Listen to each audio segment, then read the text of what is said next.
Bonjour, deuxième jour du Moselle Open, tournoi ATP 250 avec la suite et la fin des qualifications, toujours aux arènes de Metz. On connaît désormais les noms des 4 joueurs qualifiés qui vont intégrer le tableau final, 2 Français, un Géorgien et un Allemand.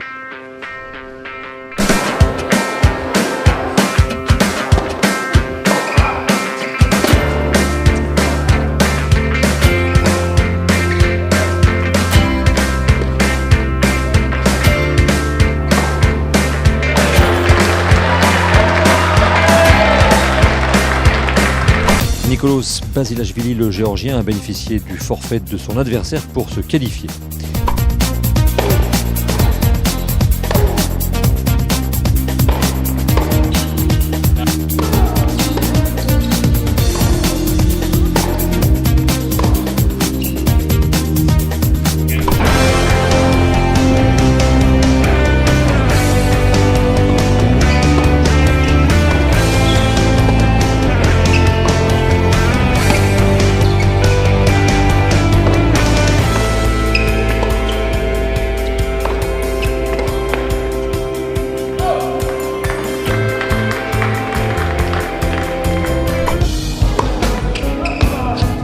Le tableau final s'est allé très vite pour le premier match du soir.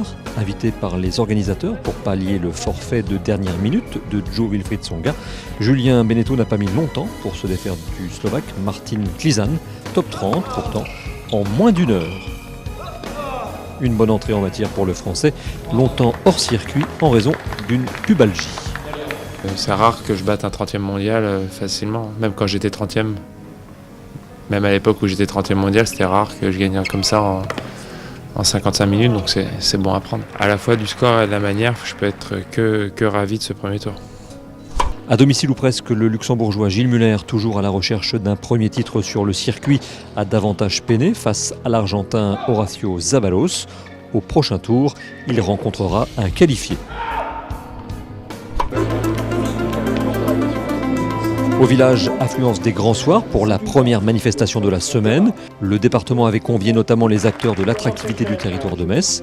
Le Snow Hall, Centrale Supélec, Innov'Habitat, Grand Test Numérique et 90 Tech. 90 Tech, c'est une jeune start-up qui a 2 ans et qui commercialise le logiciel Solitech, qui permet aux entreprises de gérer et de suivre leurs interventions et les collaborateurs qui sont sur le terrain d'une manière très très simple. Aide les PME et les PMI à rentrer de plein pied dans la transition numérique, mais par la bonne porte, de la bonne façon, pour éviter que ce soit trop violent et que ça puisse se faire en douceur. Mardi, suite du premier tour, au programme en soirée l'entrée de Paul-Henri Mathieu et de Benoît Paire. Match pas avant 18 h.